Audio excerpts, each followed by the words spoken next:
Ptuj Lake is located right on the Drava River to the southeast of the town of Ptuj in Slovenia. The artificial lake is one of the largest lakes of Slovenia and was formed in 1978 after the construction of a dam on the river Drava. Ptuj Lake is 12 meters deep, up to 5.5 kilometers long and 1.6 kilometers wide.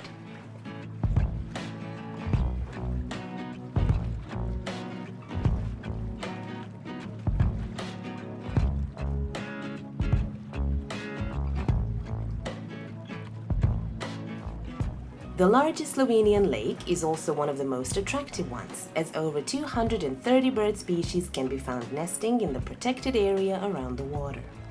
These include rare and protected species such as cormorants, common terns, and black-headed gulls, and birdwatchers from all over Europe migrate here to observe them.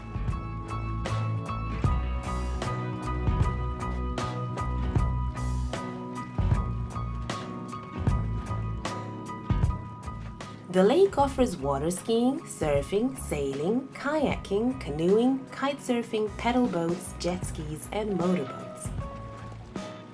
Fishing enthusiasts enjoy their sport on the lake, which is home to barbel, catfish, bream, carp, pike, and many other species. A panoramic ride on the Čigra tourist boat is also popular, and it offers beautiful views of Ptuj.